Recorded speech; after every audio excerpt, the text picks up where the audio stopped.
to the SPS Digital Learning Hour. Brought to you by the Digital Learning and Assessment Department. We're coming to you from a conference room in Central Office, bringing you the latest news in the Springfield Public Schools in regards to technology, along with inspiring interviews from teachers who are using technology in the classroom. We'll also inform you of the latest updates, practices, and news as it pertains to our district.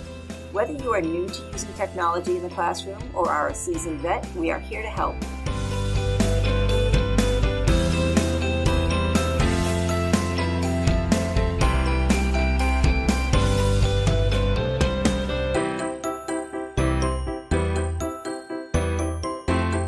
Thanks for joining me today. I am your host, Mike Thomas.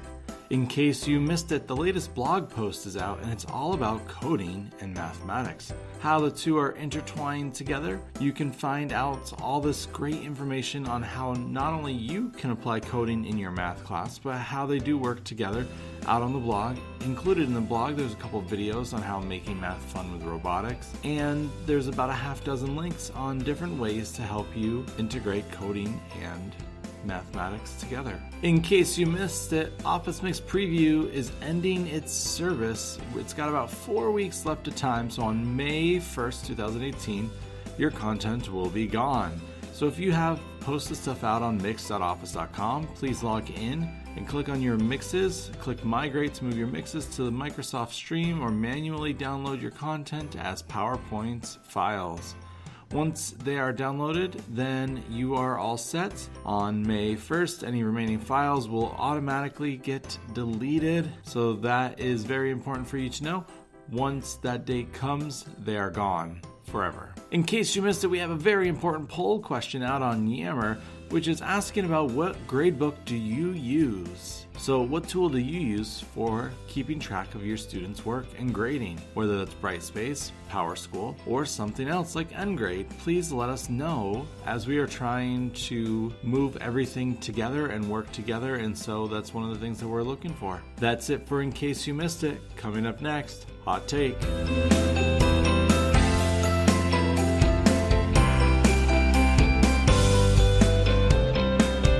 So Hot Take this week is a continuation of our conversation that we had started last week with gamification. We'll take you through some of the pitfalls that we have seen and read about, and just a lot of great other information all about gamification. So I encourage you to take the time, listen to last week's podcast, listen to this week, and we'll wrap it up next week with part 3 of our gamification content.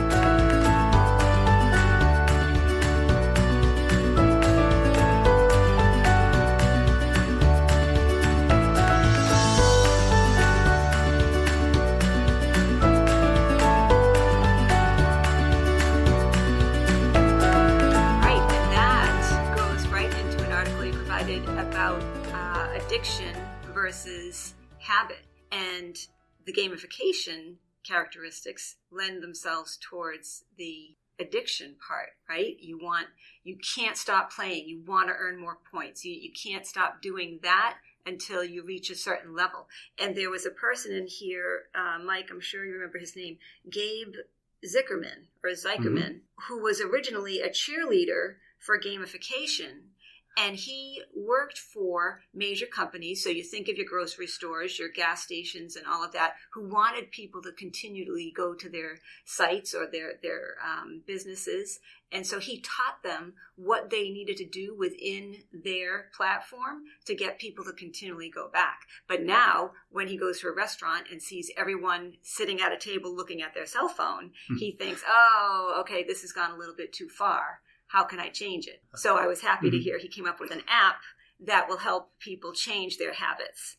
It's almost interesting. You almost teachers nowadays are thinking of ways to manage technology within the classroom. I think we almost have to take a step back, Suzanne, off of what you said and ask ourselves, how should we manage technology in our personal lives? In one of the articles I read about a 9-year-old boy who ended up having to go to seek help for the amount of gaming that he was doing. He had completely shut himself off socially. And it brings that to mind. Where is that cross balance here? And how far is it going? Right. And I think there's probably a lot of teachers out there who may not be inclined to add gamification aspects to their courses or to integrate game-based learning into their classrooms because they're worried about that, right? But really, our goal is to help students succeed after they graduate, right? So we need to help them understand how to regulate technology in their life. Well, most certainly. I think the main goal for us is to make sure that our students are well prepared to be 21st century learners and workers, obviously. So you're absolutely right. And kind of coming back to some of the things that you were talking about, the idea of habits is very important in gamification, because there's a reason why I don't drink coffee, but I go to Starbucks. There's a reason why I go to certain grocery stores. When I was a student, there's reasons why I would do certain things because I knew the reward that would come along with them. And in some ways, as I was reading this, I'm like, well, is homework kind of like on the cusp of being gamification? Because the idea of homework is the teacher's goal is to hopefully to like encourage your learning, continue learning. As a student, your goal is to not get the zero. I don't know. It was just one of those things where it's like gamification is good for creating habits. Does it all gamification have to be technology based? Right.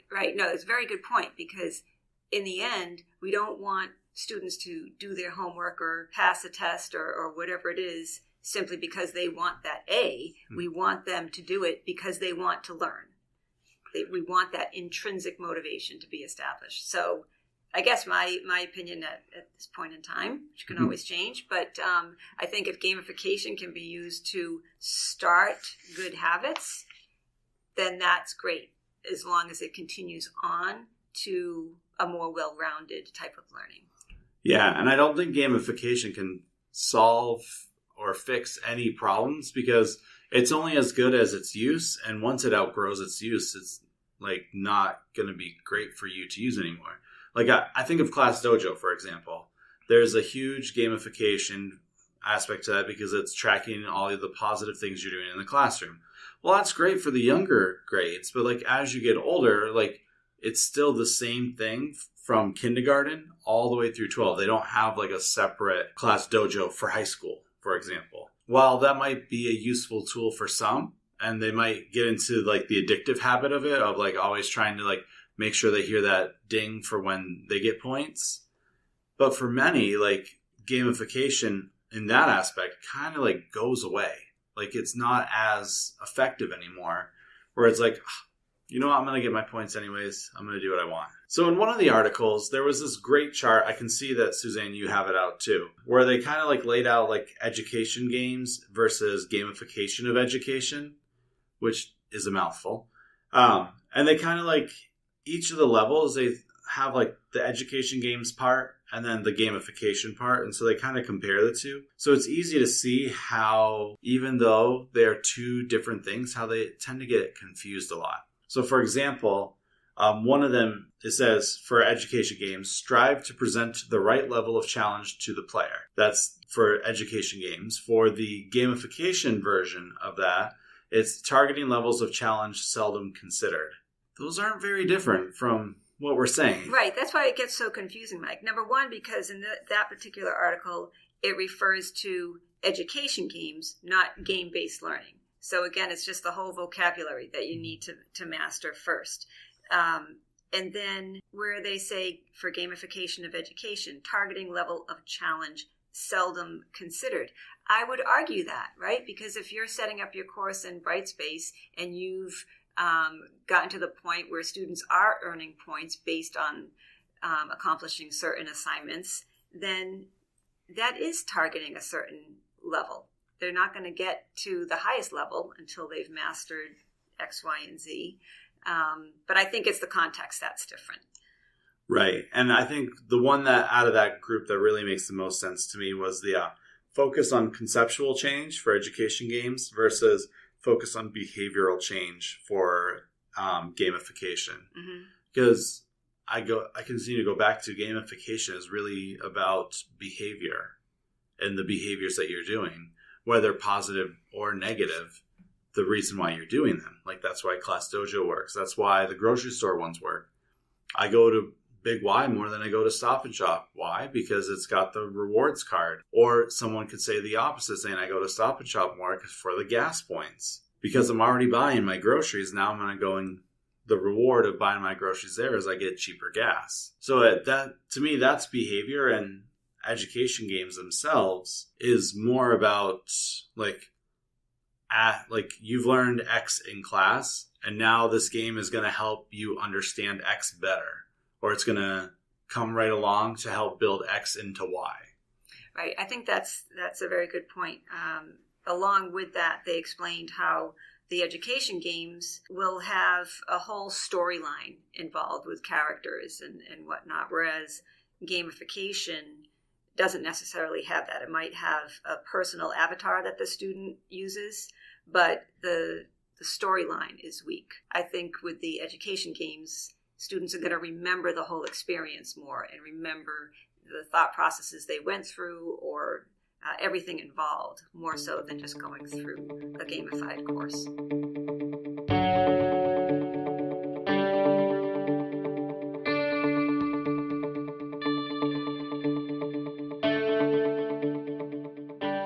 This week, our interview of the week is with Jodi Goncalves over at Boland Elementary School. Take a listen as she talks about some of the things that she is doing in the classroom as a science teacher.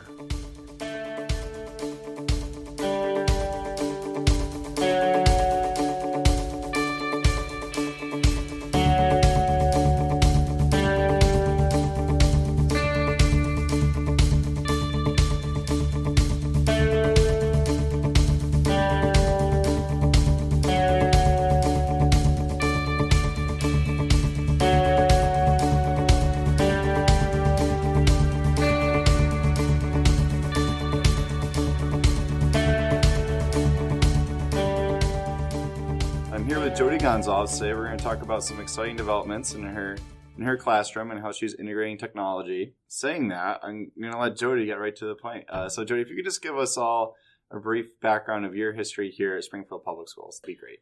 So I've been a science teacher here at Boland Elementary School for 12 years, and all 12 years of my teaching career have been here as a science teacher. I'm also a member of my school-wide PBIS team. I'm an in-school coach for that team. That's awesome. That's awesome. And over your 12 years, Jodi, how have you seen technology change? I think my first year here, we used projectors and probably still a few transparencies. And then we started getting the smart boards. And now we have platforms like Brightspace and Discovery Ed. So the students have other ways of learning. And how have you seen that impact the way you are teaching?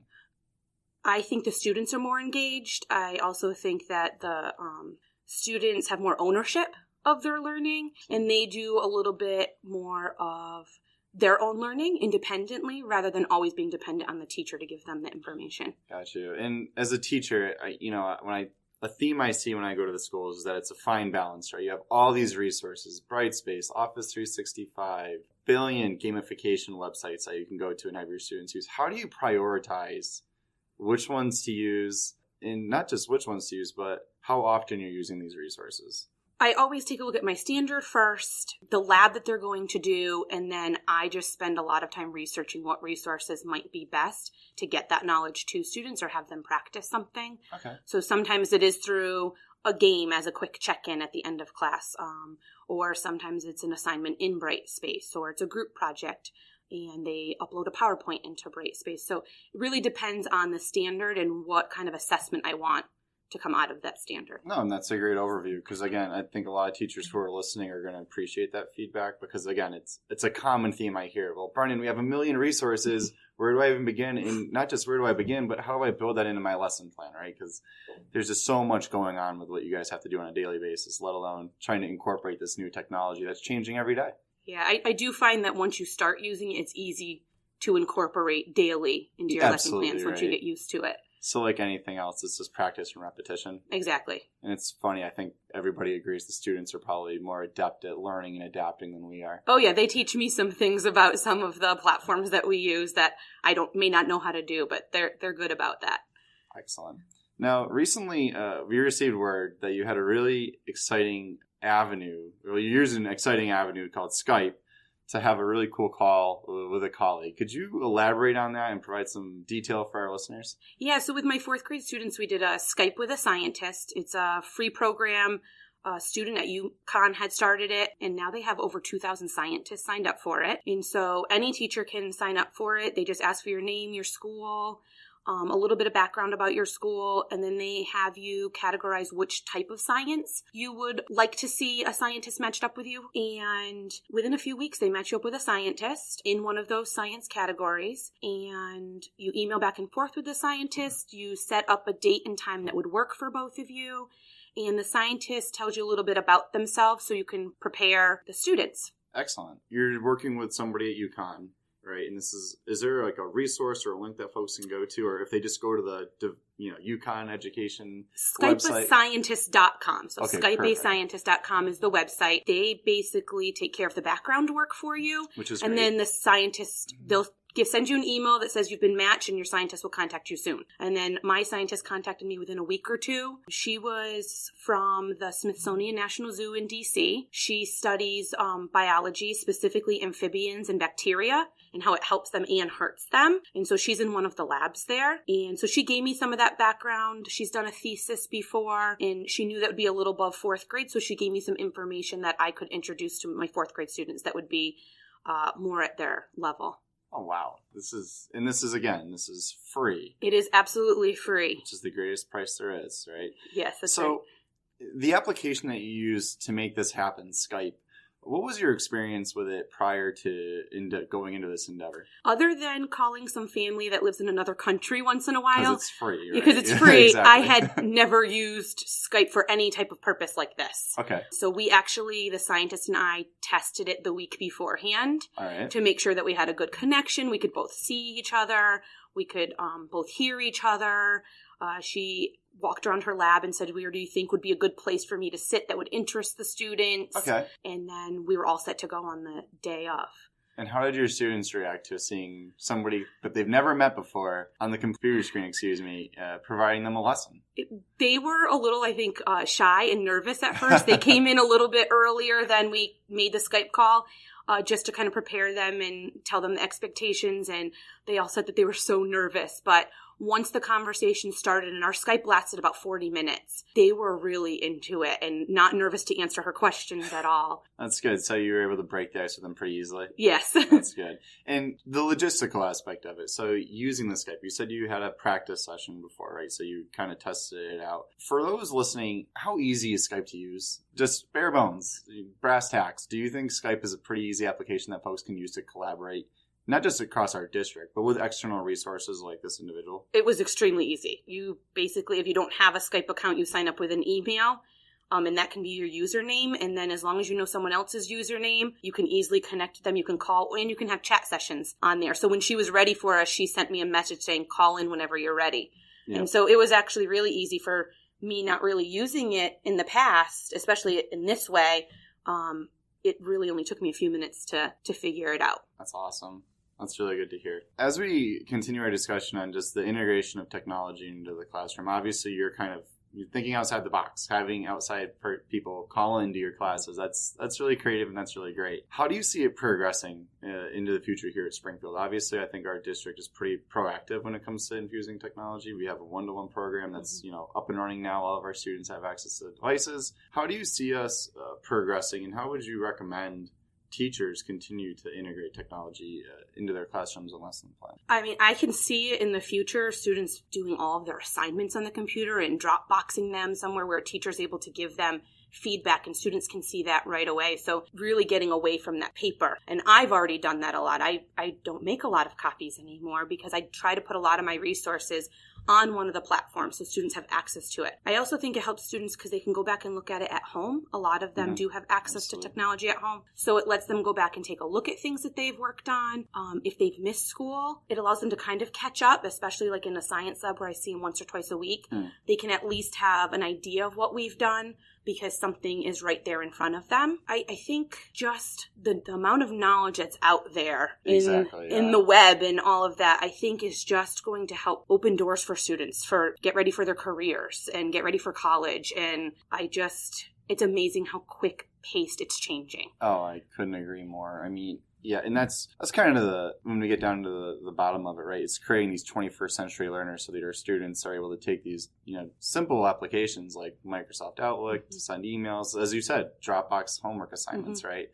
As they go to college or to whatever profession they go to, these are the norms that they're going to encounter, right? Yep, exactly. And even with the Skype with a scientist, her name was Carly, and she Skypes with other scientists when they want to show them something like a certain type of bacteria that they've been watching grow.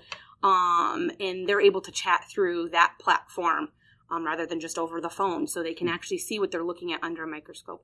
So I think it allows students, too, the Skype specifically, to just see these career connections and just see all the technology that's being used in careers. Absolutely. I mean, I can speak. I do quite a bit of work here at the district on the MCAS, and I work with principals and test coordinators and test administrators. And one of my main resources this year is using Skype to host calls, to have people call in for conferences or even to just message me. I grew up in the early 2000s with AOL or AIM. Yeah, the instant messenger. Instant messenger, right? Yep. So I remember growing up on AIM, and it was the greatest thing ever. And now we have Skype messaging where I have, folks messaging me about anything MCAS related or Brightspace or digital learning related. And I can kind of see that's where we're going in the future. And I'm happy to see that you're incorporating that into your class with your students. Are there any other technologies that you kind of rely upon in working with your students, whether it be, and I'm just listing a few, Microsoft Office, whether it be OneDrive or Dino or any of those applications, that if a teacher's listening to us right now, that you would recommend, say, hey, this is a go-to, especially, we'll say specifically for science teachers or in general, whatever you think our listeners could use to advance digital learning within their classroom? Yeah, so I've been using Brightspace quite often within the last year especially. I upload websites that I think might be helpful. They may not even use them in class, but they might be extra websites that allow them to do some practice at home. Gotcha. Or I even find that some of them will be like, oh, I played that science food chain game at lunchtime today, or during my free time today. So they're using a lot of the interactive things that I send their way. I'm also able to upload my own documents, and then they can type right into them, which has been helpful. It saves on paper. It gives them some practice using the technology and then Dropboxing. So I've been tending to create folders in Brightspace with my different science topics, especially for my 5th grade who's doing MCAS prep. I create different folders for the different topics, and then I create my assignments within there. Or I might upload pictures. For example, I'm doing weathering and erosion review with 5th grade. So I've uploaded a whole bunch of weathering and erosion pictures. And then they have group discussions about how the land has changed and what they think caused it. And it's great because the pictures are right there in front of them. And then they can go back to them. They don't have to share the pictures with a team. They can all pull them up on their computer and then work as a team together to talk about them. And they're able to type right into the document if they choose to. Yeah, and that's great. Having that collaboration space that's easy and obviously doesn't require paper is great. Yeah, it is great. And the homeroom teachers also have access to the same folders that I do. So they can add things and they can take a look at what the students are doing. If I need them to continue a lesson in their room the days after the lab, they're able to easily do that. Now, I just want to, in closing, speak about just the thoughts about technology at the school level. So I know here at Boland, we have a great support system. Principal Bukowski is very proactive with her support of technology, and you have Dan Mansau, who's very proactive as well. How important is it for you and your peers, would you say, to collaborate on these technology ideas? Would you go to another teacher and say, hey, I used this Skype application, it was wicked easy, I really recommend you checking this out? I guess from my perspective, in any business environment, it's in education as well, it applies the same. It's important that we're kind of cultivating these things to each other. Do you agree? If so, how do you see that festering itself at the school level? Yeah, I do agree. I mean, I think teachers are always planning things together anyway, so then being able to share technology and how we've used technology maybe in our lesson plans and with our classes is a really good idea. We have been given sometimes at our extended days, where a teacher who's done this great lesson using some sort of technology platform will present and share it with the staff 5 or 10 minutes. And then every staff here is kind of open. You want to come in and see me do a lesson with this platform? Come on and stop in. Definitely. If you want to talk more, let's talk before or after school, and we can chat about how you can implement it. The Skype session, I actually had the 2 homeroom teachers in here with me during it, and they're already signed up to do another one later in the year. See, that's excellent. And so we've kind of been spreading the word to other teachers to try to get connected with these scientists. They directly connect with our standards. So it's a great use of technology. The kids are learning from someone else who's actually in the science career. And so I do think that it's important that we collaborate around not only just the lesson plan itself, but how we're incorporating technology. That's a great answer. And that's what I see when I go out to schools. However, as you said, time is at the end of the day, we don't have unlimited amounts of time, right? So I guess it really comes down to just, I think Principal Bukowski is really good at this, is allowing you guys the time to share these methods amongst yourselves, right? Because you're so busy with your lesson planning and with your managing your students. And of course, outside of the school, you do have lives too. I know some might not realize that, but I think it harkens back to really just allowing you guys the time through professional development to share these ideas, because that's where really I think the magic happens for this infusion of technology in the classroom. And here at Boland, we also get one of our PLCs every fourth week is technology PLC. See, that's excellent. And so each grade level gets to collaborate with Mr. Manso, and he shows them a new platform, something new in technology that might be coming out, something that the teachers maybe aren't comfortable using. Yep. He helps them and shows them how to use it. So that's been really good too. So extended days, our full PD days, and our PLCs, we're constantly sharing what we're good at with the rest of our colleagues. That's great to hear. Well, Jodi, I want to thank you for taking the time to chat with me today on our podcast here. You're doing some excellent things in the classroom, obviously. It's really exciting to see how you're incorporating technology into the classroom. And not just that, but you're sharing it amongst your peers, and that's really exciting. So we really can't thank you enough for taking the time to speak to us today, and we look forward to talking to you again in the future. Thank you very much.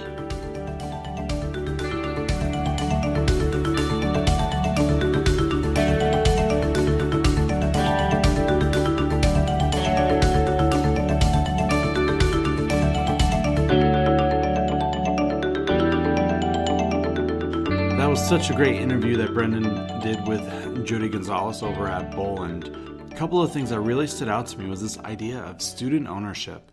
Anytime that we can give students ownership over their work, I think it's for the better. It allows them to really internalize not only what they're learning, but it also teaches them responsibility and some of those other soft skills that we don't necessarily test for, but we hope and pray that the students are really picking up on. Another thing that she mentioned was doing Skype in the classroom. Now, Skype in the classroom is a fantastic tool. I know we've had a few other teachers talk about that in the past too. So this idea of Skype with a scientist is one that really intrigues me, especially if I was a science teacher, because it would be great to have someone who really truly is in the field of science talking with the students about something the students are learning, which I think can in turn encourage those students to say, hey, wait a minute, that could be me one day. That could be my career one day. And just exposing the students, not just to scientists, but to all the great things that Skype in the classroom has to offer. I know if you go out to education.microsoft.com and go down to the Skype links on the left-hand side, there are hundreds of people who are willing to talk to your class. There's also field trips that you can do too. You could take your kids to Yellowstone. I think I even saw the Louvre on there one day. So there are so many opportunities for us to learn outside the four walls of the building that we are in. As you know, in our district, going on field trips to say, I don't know, Yellowstone or the coral reef out in Australia, that's just not possible or practical.